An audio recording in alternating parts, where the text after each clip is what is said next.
Terima kasih pemirsa, Anda masih bersama kami, Bang Gorden. Sebelum kita berdiskusi, kita akan mendengarkan dulu bagaimana pandangan dari Indonesian Corruption Watch. Kita sudah terhubung dengan Koordinator ICW lewat saluran telepon, Adnan Topan Husodo. Mas Adnan, selamat pagi.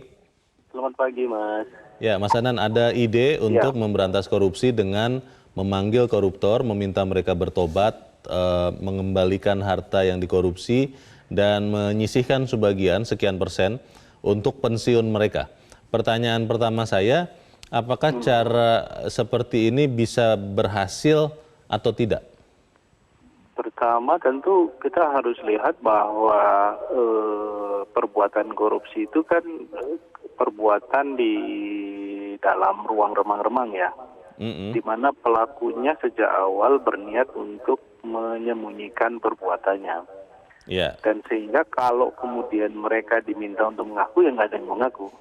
Nah, Tidak akan mengaku begitu ya? Tidak akan mengaku, kecuali proses penegakan hukumnya dilakukan. Dan sampai pengadilan, hampir semuanya mengatakan tidak mengakui perbuatan mereka kan. Oh, di persidangan itu maksudnya ya? Bahkan di persidangan sekalipun gitu ya.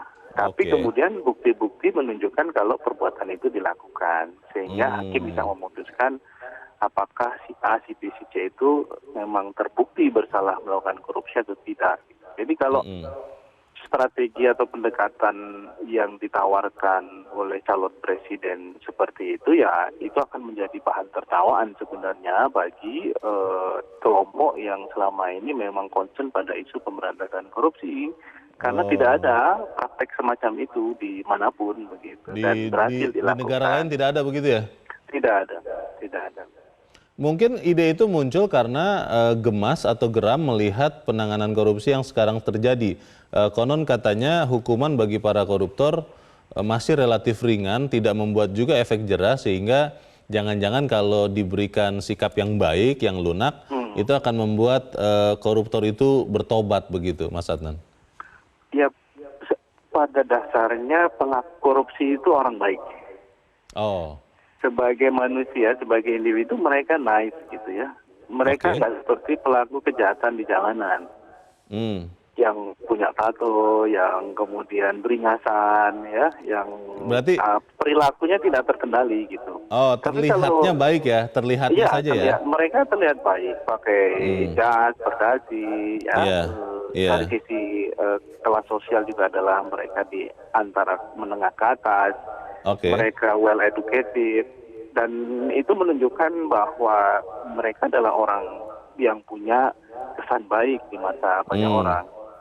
Tapi korupsi itu memang kan sebuah kejahatan yang dilakukan oleh orang pintar, bukan orang bodoh gitu ya. Sehingga ketika mereka melakukannya, mereka menggunakan cara-cara yang extraordinary sehingga tidak terdeteksi gitu. Nah, ini yang saya kira menjadi tantangan. Kalau isunya adalah soal efek jera, iya.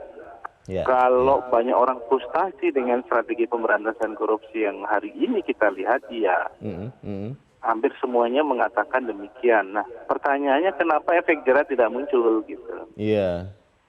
Dalam pemberantasan korupsi. Sebenarnya kan secara teoritis, pemberantasan korupsi yang efektif itu harus memenuhi dua hal. Satu, ya jadikan korupsi itu sebagai kejahatan yang beresiko tinggi. Nah, beresiko tinggi itu bukan berarti orang yang melakukannya kemudian bisa dihukum mati, tidak. Tapi ada aspek lain yang bisa dikembangkan. Misalnya dimiskinkan. Nah, itu satu hal ya. Yang sampai hari ini kita nggak melakukannya, sayangnya. Nah, yang kedua, jadikan korupsi itu sebagai sebuah kejahatan yang kalau orang melakukannya, dia terdeteksi oleh sistem, gitu ya. Nah, kalau korupsi sebagai sebuah kejahatan sulit dideteksi dan hanya bisa dideteksi oleh KPK lewat OTT, sementara fungsi-fungsi pengawasan yang ada tidak berjalan, ya tentu koruptor akan senang melakukan perbuatan itu. Baik, jadi justru kita harus lebih maju lagi ya, tidak bisa mundur untuk memerangi korupsi, begitu ya Mas Adnan? Ya, saya kira kalau bicara soal pengampunan kepada pelaku korupsi, itu tidak dalam dalam track yang biasanya dilakukan oleh negara-negara yang berhasil menangani korupsi. Baik, terima kasih Mas Adnan Siap, Alpanusodo Bung untuk pencerahannya Samuddir, pagi ini. ya. Selamat pagi, terima kasih. Selamat. Bang Gaudens, ada yang mengatakan bahwa ide untuk berbaik-baik dengan koruptor muncul karena geram, karena putus asa mungkin dengan pemberantasan korupsi yang terjadi sekarang. Katanya hukuman untuk koruptor makin lama kok makin ringan. Itu bagaimana? Ya bukannya memberi maaf, tetapi hukumannya harus diperberat. Bahkan di dalam peraturan menteri itu kan koruptor itu dilarang diberi remisi mestinya. Tetapi walaupun di dalam prakteknya koruptor juga mendapat remisi. Masih ada? Masih ada ya. Tetapi saya sependapat ya bahwa korupsi itu sebagai kejahatan yang luar biasa yang penanganannya tidak boleh biasa-biasa saja. Bahkan di dalam penjelasan Undang-Undang 20 2001 itu di sana dikatakan karena dia sebagai kejahatan luar biasa, maka dimungkinkan dilakukan pembuktian terbalik. Koruptor harus membuktikan bahwa dia tidak melakukan korupsi. Dari mana asal hartanya itu? Ya. Nah, jika seperti itu konstruksi hukumnya, gagasan untuk memaafkan koruptor itu sama sekali di luar konstruksi hukum atau tidak ada dasar pijaknya untuk melaksanakan gagasan tersebut, karena itu harus ditolak.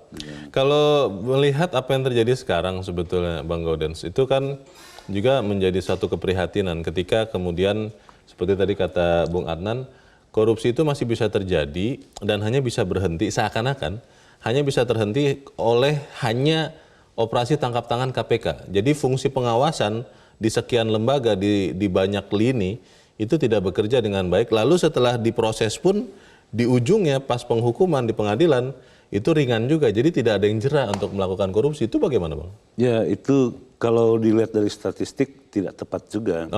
Karena jumlah OTT itu tidak sebanyak pelaku korupsi yang sudah divonis. Itu artinya tanpa melakukan OTT pun koruptor itu terjerat oleh sebuah sistem. Karena itu mestinya untuk memberantas korupsi itu dibutuhkan presiden yang kuat, presiden yang punya niat baik untuk memberantas korupsi. Kalau calon presiden sudah menawarkan memberikan maaf kepada koruptor, akan celaka bangsa ini. Pasti akan celaka atau jangan-jangan ini karena kita ingin mencari berbagai kemungkinan, jangan-jangan ada koruptor yang bertobat Bang? Ya, di dalam masyarakat berkembang pemikiran bagaimana memiskinkan koruptor, bahkan di dalam usulan terhadap pembahasan rancangan undang-undang KUHP misalnya, agar dimasukkan sanksi sosial di dalamnya. Terhadap koruptor? Terhadap koruptor. Itu artinya ada semangat yang sama di tengah masyarakat, menjadikan korupsi itu sebagai musuh bersama, karena itu tidak ada maaf untuk koruptor. Nah tadi Leo katakan perlu diberi kesempatan kedua. Kesempatan kedua itu hanya bisa diberikan setelah dia menjalankan hukuman badannya. Jadi jangan kemudian dari awal sudah tidak diberikan hukuman, itu malah mungkin memberikan kesempatan lebih luas untuk melakukan korupsi lebih hebat lagi. Ya itu sama saja kita memberikan persemaian, menyiapkan persemaian gitu, supaya korupsi itu tumbuh subur di Republik ini. Tapi pertanyaannya begini Bang, kenapa sampai muncul ide itu? Sampai muncul ide untuk memanggil koruptor, kemudian meminta untuk mengembalikan harta, lalu kalau dia sudah mengembalikan harta hasil korupsi, diberikan sebagian untuk kemudian bekal hidupnya. Muncul ide itu bagaimana? Ya, saya hanya bisa menangkap itu mungkin itu spontanitas karena di depan massa untuk menimbulkan euforia di dalam kampanye itu. Karena kalau kita melacak di dalam visi, misi dan program dari capres yang bersangkutan itu tidak ada gagasan. Tidak ada itu. Jadi itu sesuatu yang spontan. Itu sesuatu yang spontan yang mungkin supaya ada ada hal baru di dalam kampanye itu. Tetapi efeknya karena ini disampaikan oleh calon presiden, tentu ini sangat sangat serius efeknya. Karena itu kita harus tolak. Pertanyaannya begini Bang, kita sudah berpuluh-puluh kali mungkin membahas tentang korupsi di meja ini, di editorial ini. Tetapi kan kita masih terus melihat jangan-jangan setiap bulan ada koruptor yang tertangkap. Berarti tidak ada gunanya kita berusaha memerangi korupsi Karena korupsi itu terus terjadi. Tapi kita harus jeda dulu dan pemirsa tetap bersama kami. Editorial Media Indonesia segera kembali.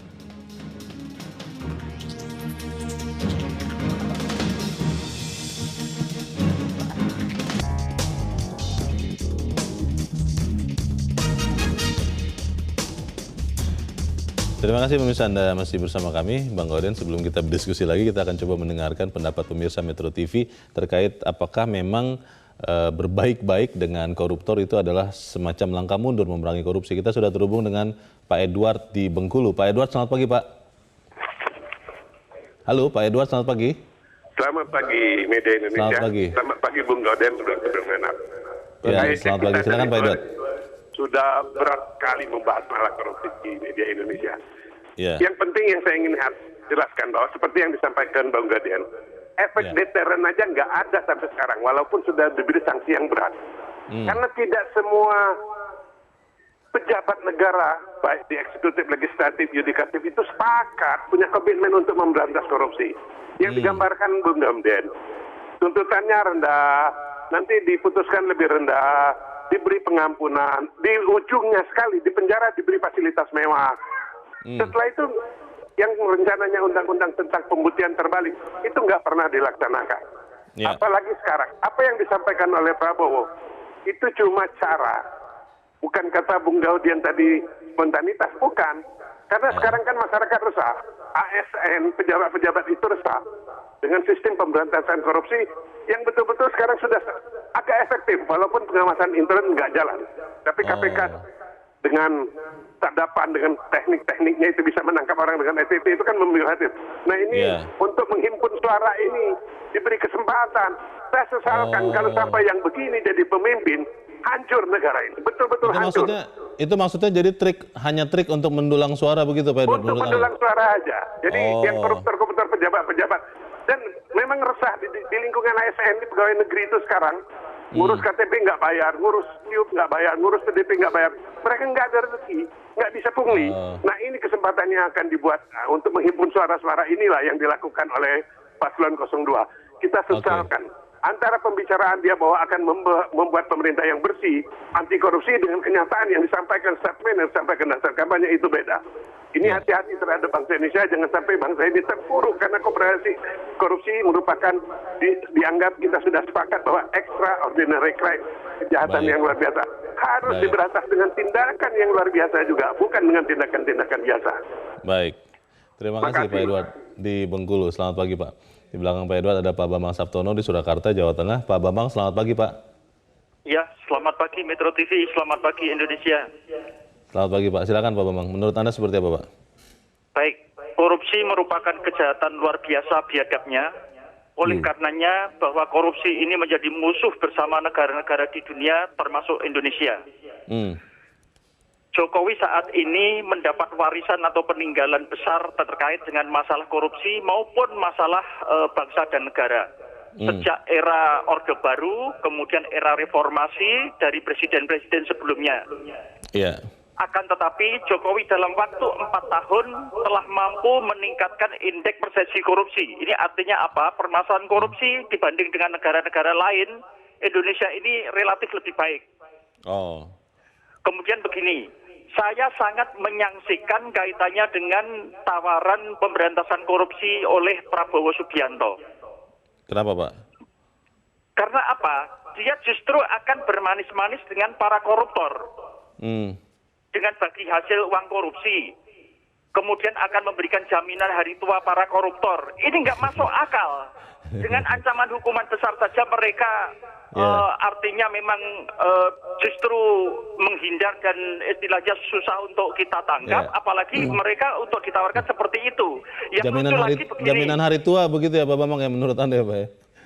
Kemudian koruptor. Yang lucu lagi begini. Bahwa caleg terbanyak dari mantan koruptor adalah partainya Prabowo. Nah ini bagaimana kalau dari hal-hal seperti itu saja sudah membuktikan terus kemudian dia mau memerangi korupsi. Ini jadi Pak Bambang tidak setuju ya kalau usulan itu dieksekusi Pak, dilaksanakan?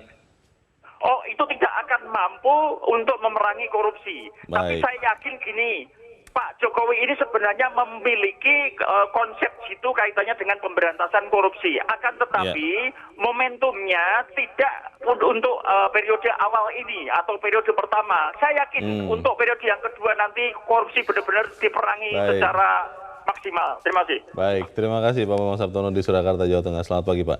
Di belakang Pak Bambang ada Pak Anton di Maumere, Nusa Tenggara Timur. Pak Anton, selamat pagi Pak. Salam, selamat pagi, Krayan Gauden dan Leo. Selamat pagi, silakan Pak Anton. Ya, jadi begini, Bung. Prabowo Subianto ini, yang pertama kita lihat dari sisi logika ya, nalar ya. Aduh, standar universal ini, korupsi itu kan bagian dari extraordinary crime ya. Diperangi oleh seluruh bangsa di dunia. Yang paling ekstrim itu Cina, itu dihukum mati loh, digantung itu. Iya. Gorok lehernya itu. Nah ini apa? Saya mau katakan begini. Kalau mau menjadi seorang presiden dengan cara berpikir yang tidak konseptual dan fundamental, ini apa bangsa ini mau jadi apa? Gitu. Katanya hanya untuk mendulang suara itu Pak Anton tadi menurut Pak siapa ya? Ini cara berpikir yang sifatnya pragmatis ya. Pak Bambang. Politik transaksional dan ingin bertransaksi dengan orang-orang brengsek itu koruptor. Oke. Iya. Tapi itu yang pertama, Bung.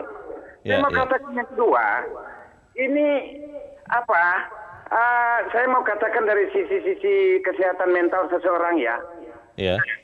Standar kesehatan jiwa seseorang yang equilibrium, pertama dari sisi logik berpikir yang logik ya. Yang kedua emotional question, harus memiliki level emosional yang terkendali ya, yang terkendali gitu. Ini apa ini model macam begini nih? Baik. Terima kasih Pak Anton di Maumere, Nusa Tenggara Timur. Selamat pagi Pak. Di belakang Pak Anton ada Pak Robi di Palu, Sulawesi Tengah. Pak Robi, selamat pagi Pak. Selamat pagi, Bang Leo. Jadi saya langsung aja. Yang pertama, silakan Pak Robi. Kita tahu bahwa orang yang dipecat, ASN yang dipecat itu dipecat dengan tidak hormat, kemudian tidak menerima pensiun dan hak-hak apapun. Nah, itu satu. Cuma persoalannya, pertanyaan saya, apa boleh? Itu kan keputusan pengadilan orang dipecat, dihukum. Apa boleh eksekutif atau presiden mengintervensi? Kalau dengan yang dikatakan baru-baru itu mengintervensi kemudian memberikan pensiun. Itu yang pertama. Yang kedua. Kalau ide itu terlaksana maksud Pak Robi begitu ya? Iya, kalau ide itu terlaksana bagaimana? Apa boleh mengintervensi? Ini persoalan hukum. Kemudian yang kedua, ini yang saya lebih telisik, lebih mendalam. Kemudian kalau mereka diberi pensiun, itu dananya dari mana? Apa APBN atau APBD? Sebab untuk menyusun APBD maupun APBN itu harus disetujui oleh DPR. Kan hak budget dari DPR. Apa DPR setuju? Tapi kalau itu dari kantong pribadi, ya tentu tidak masalah. Karena itu uang-uang dia kan.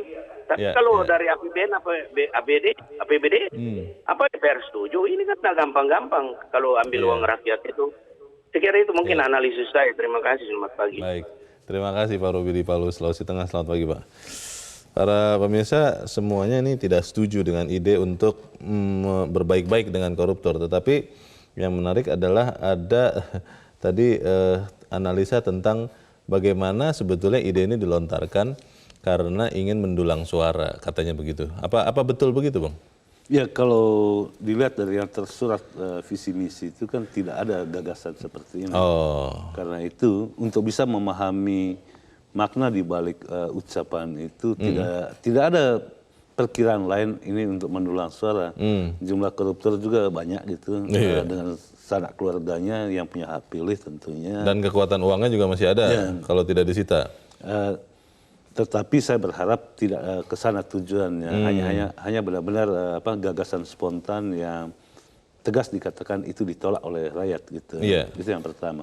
Yang kedua dari Pak Edward tadi bahwa benar bahwa kita sering mendengar bagaimana tuntutan putusan pengadilan yang tidak terlalu pro pada keadilan, tetapi lebih ramah kepada koruptor. Maksudnya hukumannya ringan begitu Bang ya? Ya, tetapi jangan lupa bahwa dari beberapa sudah 2 orang yang dihukum oleh pengadilan dengan hukuman seumur hidup karena terlibat korupsi. Antara lain itu mantan ketua Mahkamah Konstitusi, Ahil Mukhtar itu dihukum seumur hidup karena korupsi. Itu artinya apa? Ada preseden hukuman terhadap koruptor itu semakin berat. Kemarin pengadilan memutuskan mantan gubernur nonaktif Aceh, Irwandi itu dihukum 7 tahun. Nah, ini kan hal-hal yang menggembirakan. Ada perkembangan yang baik. Tetapi terkait gagasan memberikan pemaafan kalau koruptornya tobat, itu sesuatu yang sama sekali tidak ada pijak hukumnya. Atau tadi pertanyaan Pak Robi, dari mana uangnya? Kalau yang terucapkan kemarin itu bahwa hartanya diambil, harta koruptor itu uangnya dikembalikan kepada negara, sebagiannya dipotong untuk masa depan atau pensiun orang yang bersangkutan. Itu artinya secara sepintas bisa diterjemahkan bahwa dana pensiun yang dimaksudkan itu adalah diambil dari hasil curian harta orang yang bersangkutan gitu. Padahal di dalam undang-undang korupsi itu tidak hanya hukuman badan, tidak hanya mengganti rugi, tetapi sekarang itu peradaban modern itu sudah sampai kepada bagaimana memiskinkan koruptor.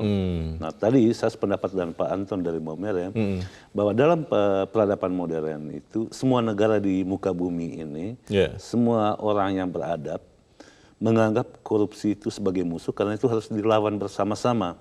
Bahkan korupsi transnegara, antar negara pun sudah ada kerjasamanya untuk melawan korupsi. Itu dia, pertanyaannya adalah menarik kalau kemudian ide yang sangat bertolak belakang ini muncul, kalau jangan-jangan pemikiran itu juga masih muncul di tokoh-tokoh yang lain, walaupun tidak terucap. Jangan-jangan memang memerangi korupsi ini hanya segelintir orang saja yang melakukannya, yang lainnya sebenarnya di alam bawah sadar ataupun di alam sadarnya masih tetap membolehkan korupsi. Kita akan bahas di bagian berikut selepas jeda. Pemirsa, tetaplah bersama kami, Editorial Media Indonesia segera kembali.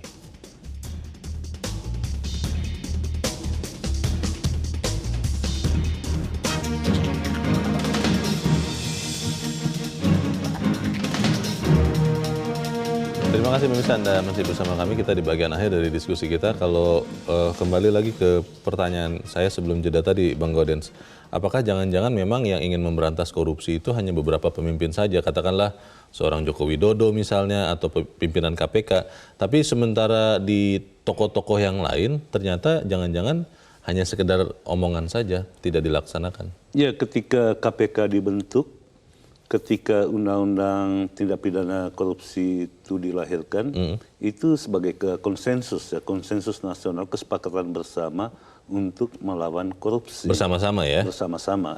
Itu artinya tidak ada 1-2 orang yang boleh di luar konsensus itu.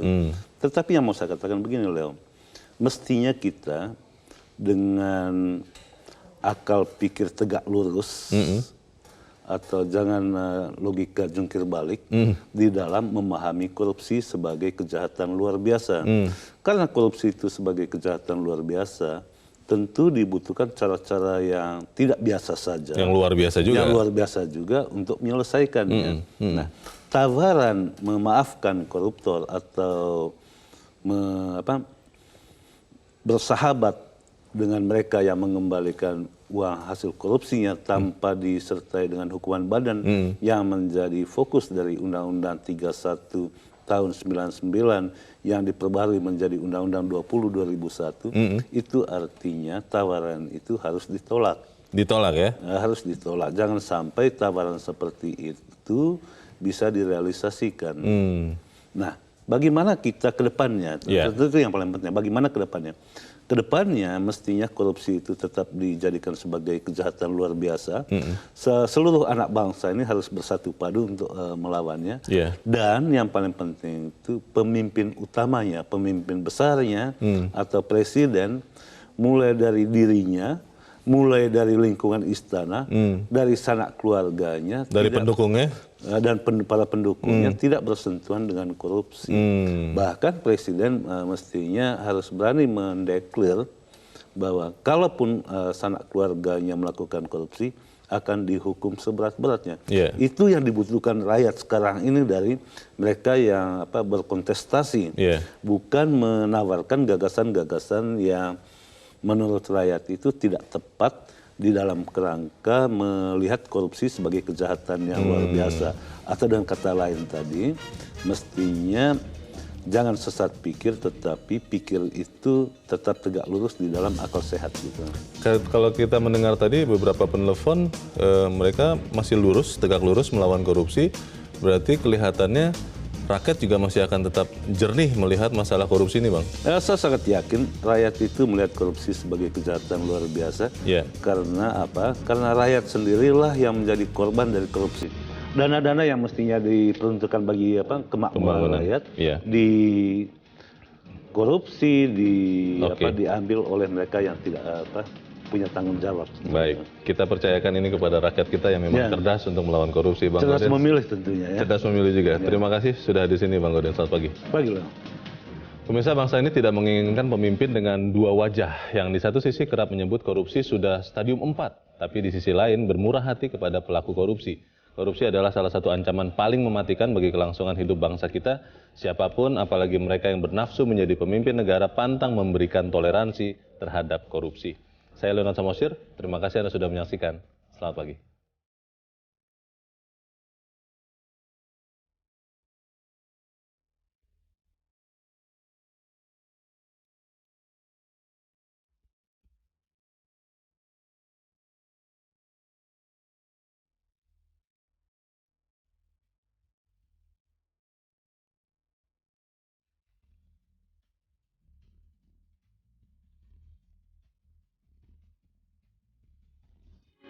Metro TV, knowledge to elevate.